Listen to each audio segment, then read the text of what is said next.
பின்பு தேவன் ஆபிரகாமை சோதித்தார். எந்த காரியங்கள்? அதுக்கு மேல இருக்கிற வசனம் நம்ம வாசிப்போம். 29வது வசனத்திலிருந்து நம்ம வாசிப்போம்.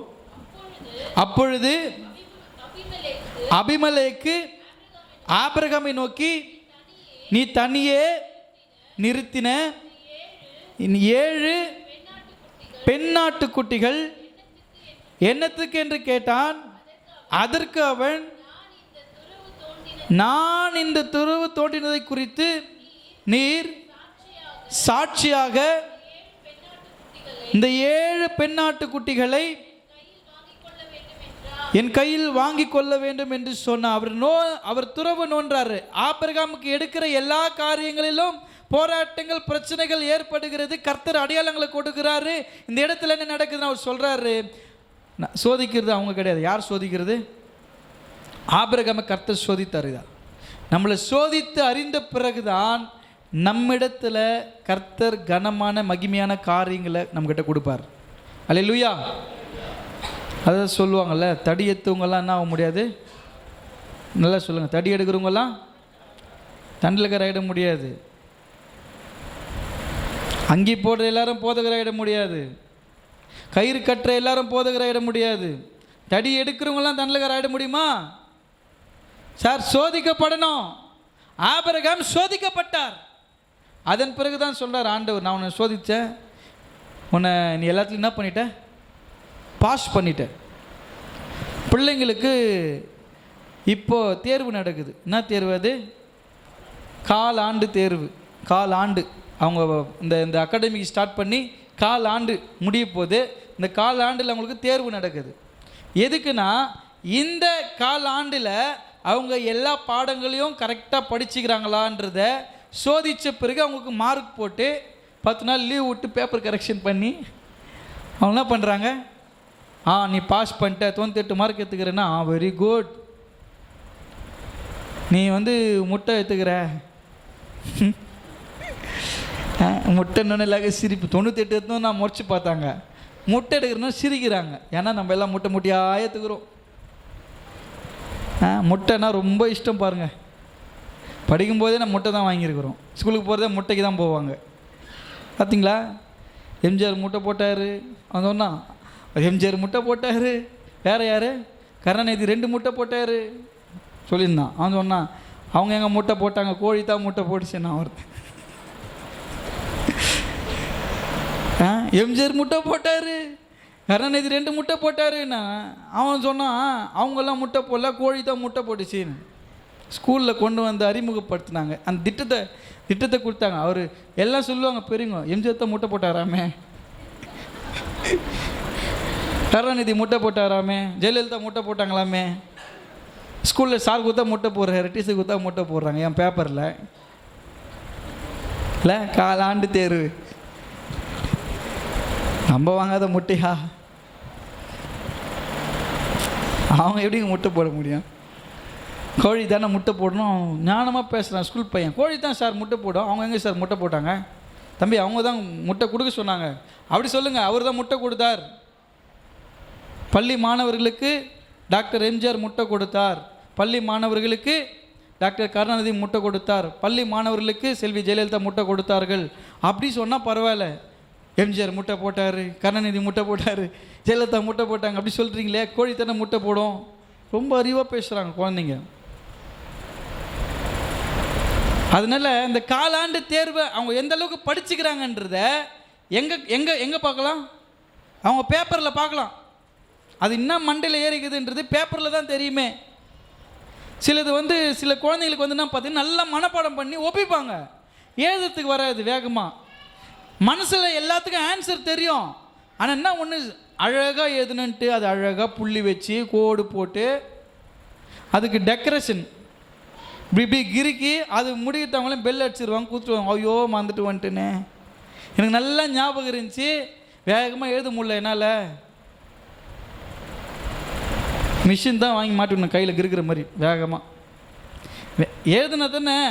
படித்து மனப்பாடம் பண்ணுறதை விட எழுதி படிக்கிறது உங்களுடைய எதிர்காலத்துக்கும் உங்கள் படிப்புக்கும் ரொம்ப ஆசீர்வாதமாக இருக்கும். இந்த தேர்வின் மூலமாக தான் பிள்ளைகள் எந்த அளவுக்கு இந்த பாடத்தை புரிஞ்சிருக்கிறாங்க. இது காலாண்டு, அதுக்கப்புறம் அரையாண்டு, அதுக்கப்புறம் தான் இது எல்லாம் சேர்த்து ஆனுவல் எக்ஸாம் நடக்கும். அப்போ தான் நீ பாஸ் தேருமா அதான் சொல்லுங்க, தேருமா தேராதா? அப்புறமா நம்மளுக்கெல்லாம் லெட்ரு வந்துச்சு, உங்களுக்கெல்லாம் அங்கே ஒட்டிடுறாங்களா? வீட்டுக்கு ஃபோன் பண்ணி சொல்லிடுறாங்களா? எதுவுமே கிடையாது. சார் சொல்கிற எதுவுமே. எனக்கு என்ன பண்ணுவாங்க, நான் ஸ்கூலில் படிக்கும்போது 25 பைசா 4 நாளைக்கு ஒரு மஞ்சள் கலரு அட்டை இருக்கும். அந்த அட்டையில் நம்ம வீட்டு அட்ரஸ் எழுதணும் பாருங்கள். நான் எழுதுறதுக்கு ஆரம்பிச்சுன்னா ராணிப்பேட்டிலேருந்து ஆற்காடு வரைக்கும் சைடாக போவோம். தம்பி எந்த ஊரில் பார்க்குறேன்னு கேட்பாங்க. தெரிதுப்பா, நீ எழுதும் போதே தெரிது அட்ரஸ், நல்லா எழுதிக்கிறிய அருமையாக, பொட்டியெல்லாம் விட்டு இவ்வளோ தொலைவாக எழுதுறது, நாங்கள் எங்கேப்பா எழுதுறதுன்னு. அது எப்போன்னா எங்கன்னா ஊருக்கு அனுப்பிச்சிடுவாங்க. ஆனுவல் எக்ஸாம் முடிஞ்ச பிறகு ஊருக்கு போயிட்டுனா வீட்டுக்கு ஃபோன் பண்ணுவோம். அம்மா அப்பாவுக்கு ஒரே சந்தோஷம், பிள்ளைப்பார் தூரத்தில் போனால் நம்ம எவ்வளோ பாசணும். நம்ம என்னத்துக்கு ஃபோன் பண்ணுவோம், லெட்ரு இருந்தால் வந்துச்சோம்மா, திக்குன்னு இருக்கும். லெட்ரு வந்துச்சான்னு எவனா ஒருத்தன் ஃபோன் பண்ணுவான், ஃப்ரெண்டு, நண்பா லெட்ரு வந்துச்சு எனக்கு, நான் தேர்ச்சி பெற்றேன் அப்படின்னு. அது போஸ்ட்மேனு கொண்டு வந்து கொடுக்கணும். நம்ம ஊரில் இருக்கிற போஸ்ட்மேனு குச்சிட்டு எங்கன்னா ஊன்ட்டுருப்பார். ஒரு முறை பாருங்கள், எல்லாருக்கும் லெட்ரு வந்துச்சுங்க 9th ஸ்டாண்டர்டில். எனக்கு மட்டும் லெட்டரே வரல. நான் அழுதம் பாருங்கள், ஒரு 9ஆம் கிளாஸில் ஃபெயிலான அவமானமாகிடுமே, 10 வருஷம் 10ஆம் கிளாஸ் ஆச்சு அப்படின்ட்டு போய் சார்கிட்ட கேட்குறேன், சார் எனக்கு லெட்டரே வரல சார். லெட்ரு வரலன்னா ஒன்றும் பண்ண தம்பி, ஃபெயில் தான் நீங்கள் அப்படின்னு. போஸ்ட் ஆஃபீஸில் போய் பார்த்தீங்களா?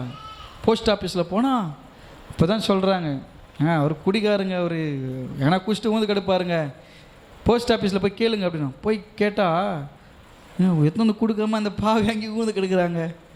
லெட்ரு அங்கே தான் இருக்குது. அப்புறமா ஓடி இப்போ அந்த லெட்ரு போய், சார் நான் பாஸ் பண்ணிட்டேன். அதில் போடுவாங்க, வில்சன் பாபு மகன் யாபேத் பென்னா 9ஆம் வகுப்பு தேர்ச்சி பெற்றார்.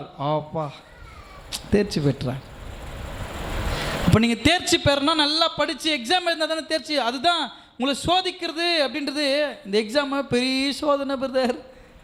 சோதனை சொல்லுவாங்க, என்னம்மா ஒரு சரி சோதனையாக இருக்குது, எனக்கு ஒரே சோதனையாக இருக்குது. என்ன சோதனை? கணக்கு ஒரு சோதனை, இங்கிலீஷ் ஒரு சோதனை, வேறு சயின்ஸ் ஒரு சோதனை. இந்த சோதனையெல்லாம் நான் இப்போ தான் கடந்து வருதுன்னா, நீ நல்லா படிச்சுன்னா உனக்கு சோதனைலாம் சாதனையாக மாறும். நீ சரியாக படிக்கலனா உனக்கு சோதனை தான்.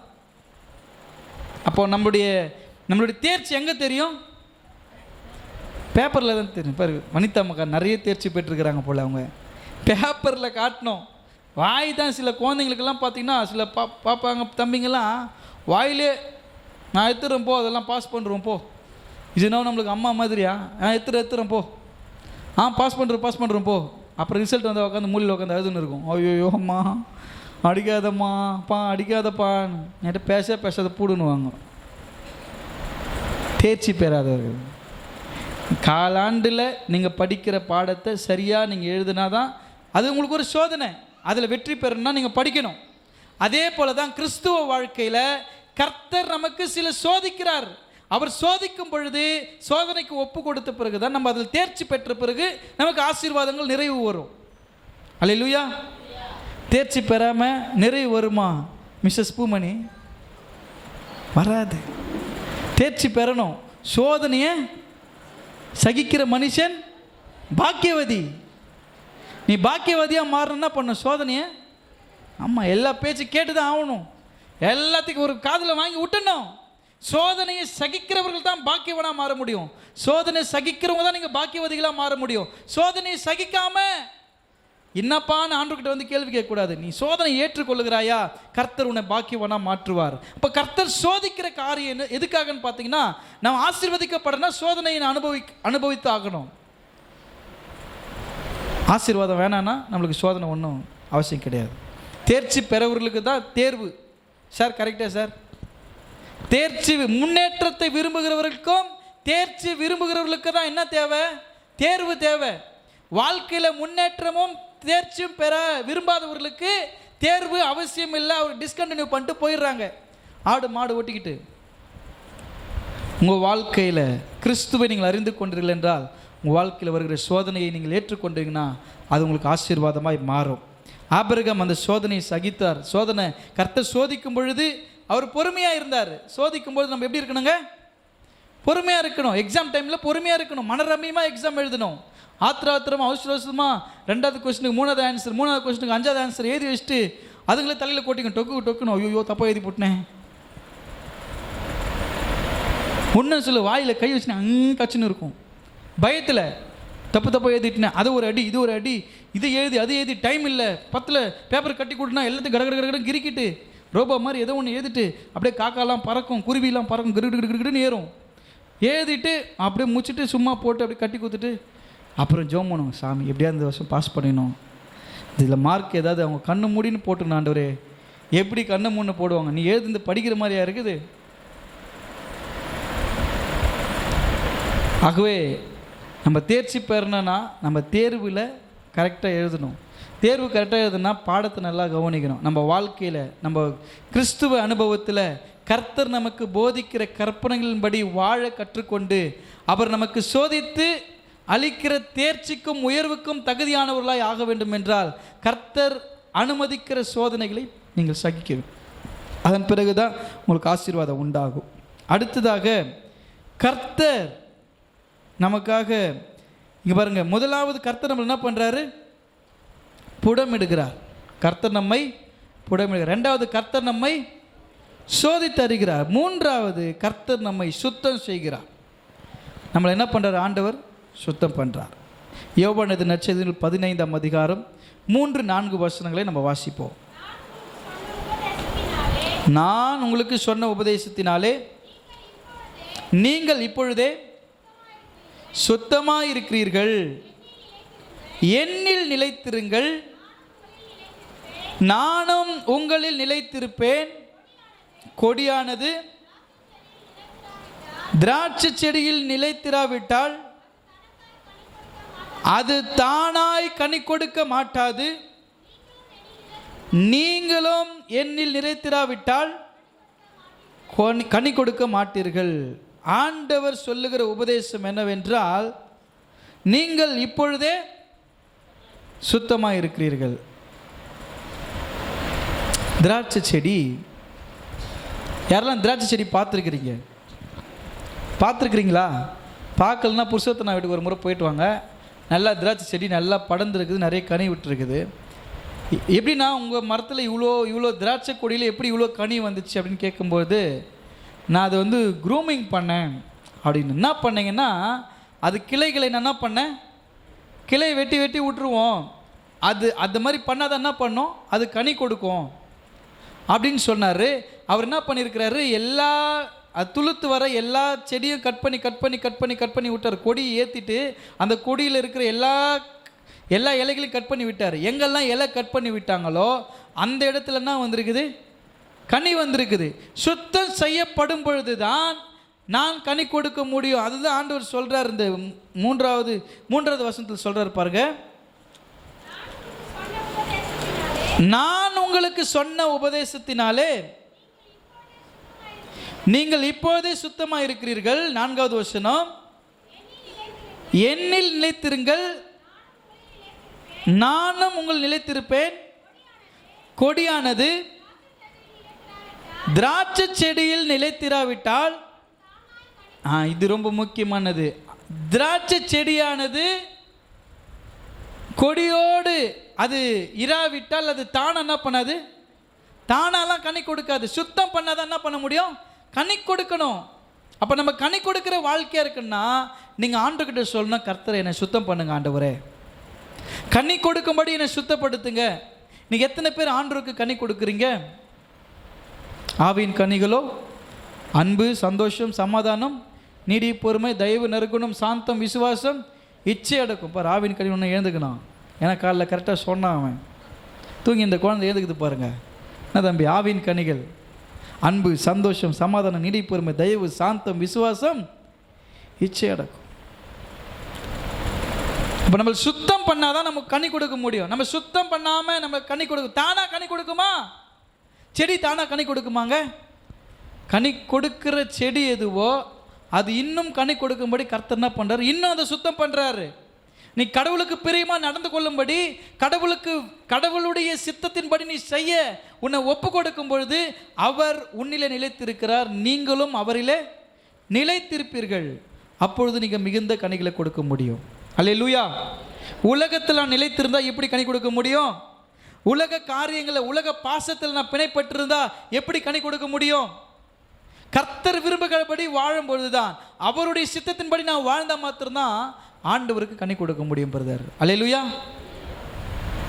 தானா கனி கொடுக்க முடியாதுமா. என்னை சுத்தம் பண்ணுங்க ஆண்டவரே. அவர் சொல்லுவார்ல, கீழே நறுக்கி கலை பிடுங்கி, கீழே நறுக்கி கலை பிடுங்கி, கர்த்தரே காத்தென்னை சுத்தம் செய்வீர், கர்த்தரே காத்தென்னை சுத்தம் செய்வீர். பாதம் பணிந்தேன் என்னாலும் துதியேன், உம்மையன்றி யாரை பாடுவேன். ஏசையா உந்த நண்பு உள்ளம் பொங்குதே, ஏசையா உந்த நண்பு உள்ளம் பொங்குதே. கிளை நறுக்கி களை பிடுங்கினாதான் அது சுத்தமானது. உங்களுக்குள்ள நிறைய கிளை இருக்குது, களையை பிடுங்கி போடுங்க, கிளையை நறுக்குங்க, அப்போ தான் நீங்கள் சுத்தமாகுவீங்க. இன்னும் உங்களிலிருந்து வெளியே எடுத்து போடாத சில காரியங்கள் இருக்குது. இப்போ அதுதான் கிளை. நம்ம எந்த கிளையை போய் நெருக்குதுன்னு யோசனை இருக்காதீங்க. கனிக்கு வந்து பாஸ்டர் கிளை நெருக்கு எந்த கிளையை போய் நான் நறுக்கிறது, எந்த கொடியை போய் நான் அர்த்தனுக்கிறது அப்படின்னு நினைக்காதீங்க. கிளைகளும் கொடிகளும் என்று சொல்லப்படுது உங்களுடைய இருதயத்தில் இருக்கிற பாவ சுவாபங்களை, அதுதான் கிளை. நீ ஆவிக்குரிய வாழ்க்கையில் வளர்ந்து கனி கொடுக்காதபடிக்கு இருக்கிற தடை என்ன தெரியுமா? மற்றவங்களுக்கு விரோதமாக பேசுகிறல்ல அது, தவறான சிந்தனையோடு மற்றவங்கள பார்க்குறல்ல அது, மற்றவங்க பொருள் மீது ஆசைப்படுறல்ல அது, அதுதான் கிளை, அதுதான் கலை. அதுதான் என்ன சொல்கிறாரு? அதுதான் பிடிக்க போட சொல்கிறார். அது பிடிக்க போட தான் நீங்கள் சுத்தமாவீங்க பிரதர். நம்ம உள்ளே இருக்கிற கிளைகள் என்ன பண்ணோம்? நெருக்கி பிடுங்கி போட்டுருங்க. இன்னும் நீங்கள் கலைகளையும் உள்ளே வச்சுட்டு இருந்தீங்கன்னா உங்கள் வாழ்க்கை சுத்தமாகாது, நீங்கள் சீர்பட முடியாது. நீங்கள் அப்படி சீர்பட்டீங்கன்னா தான் கர்த்தர் உங்களை ஆசீர்வதிப்பார், உங்களுக்கு விடுதலை உண்டாகும். யாருடைய வாழ்க்கையில் விடுதலை வேணும்? அப்போ உங்களுக்குள்ளே இருக்கிற கலை என்னன்றது நீங்கள் தான் என்ன பண்ணணும்? பிடுங்கி போடணும். நான் சுத்தமாக இருந்தால் தான் நான் மிகுந்த கனிகளை கொடுக்கும்படி அவர் என்னில் நிலைத்திருப்பார், நான் அவருக்குள்ளே நிலைத்திருக்க முடியும். இதை யாருக்கு சொல்கிறாருன்னா புடமிடப்பட்ட கிறிஸ்துவுக்கு சொல்கிறார். கர்த்தர் நம்மை புடமிடுவார், கர்த்தர் நம்மை சோதித்தருகிறார், கர்த்தர் நம்மை சுத்தம் பண்ணுகிறார். இது புடமிடப்படுகுதல். கிறிஸ்துவம் என்பது உன்னை புடமிட்ட பிறகு நீ பொன்னாக விளங்குவாய். விளங்குவியா? என்னை பார்த்து விளங்குவியான்னு கேட்குறாரு இந்த பாஸ்டர். விளங்குவியான்னு ஒன்று அப்படியே கண்ணுடி பார்க்குது. நம்ம நம்ம நம்ம என்ன சொல்லி பழக்கம்? விளங்க மாட்டேன்னு சொல்லி தான் பழக்கம். ஆண்டவர் நீ விளங்குவன்றார். அவ்வளோ நல்ல ஆண்டவர் பார்த்தீங்களா? எப்படி விளங்குவீங்களா? நான் என்ன பொண்ணாக விளங்குவியான்னு கேட்டேன். நான் விளங்குவியா அப்படின்னா என்னை பார்த்து விளங்குவியான்னு கேட்குறேன் இந்த ஆளுன்னு நினைக்காதீங்க. பொண்ணாக விளங்குவீர்களா? பொண்ணாக விளங்குறீங்களாமா? சோதித்த பிறகு தான் பொண்ணாக விளங்க முடியும். சோதனைக்கு ஒப்பு கொடுங்க. அதனால் உங்கள் வாழ்க்கையில் ஏற்படுற சோதனை பார்த்து பயப்படாதீங்க. 3 காரணம் தான் ஆண்டவர் ரொம்ப எளிமையாக உங்களுக்கு சொன்னார். நீங்கள் புரிஞ்சுக்கிற விதத்தில் நீங்கள் நல்லா உணர்ந்து கொள்ளும்படி நல்ல இந்த இல்லஸ்ட்ரேஷன், இந்த செங்கல் கதை, என் ஊழியம், இதெல்லாம் எதுக்கு சொன்னேன்னா நீங்கள் எளிமையாக புரிஞ்சுக்கணும் தான். அதெல்லாம் நீங்கள் விட்டுருங்க. நீங்கள் எதை ரொம்ப நல்லா புரிஞ்சுக்கணுன்னா, நான் புடமிடப்பட்ட பிறகு தான் எப்படி இருக்க முடியும்? ஆசீர்வதிக்க முடியும். நான் புடமிட்ட பிறகு தான் உண்மையான கிறிஸ்துவ வாழ முடியும். கர்த்தர் முதல்ல என்ன பண்ணுறாரு? புடமிடுறாரு. 2வது சோதிக்கிறார். 3வது சுத்தம் பண்ணுறாரு. இது என் வாழ்க்கையில் இந்த ஒரு வளர்ச்சி நடந்ததான், இந்த ஒரு சுழற்சி, இந்த சுழற்சி என் வாழ்க்கையில் நடந்தாதான் என் வாழ்க்கையில் நான் நன்மையும் ஆசீர்வாதத்தை விடுதலையும் பார்க்க முடியும். அல்லேலூயா. இதுதான் கர்த்தர் உங்களோடு பேசுகிற வார்த்தை. சிந்தித்து செயல்படுங்கள். கர்த்தர் உங்களையும் உங்கள் குடும்பங்களையும் ஆசீர்வதிப்பார்.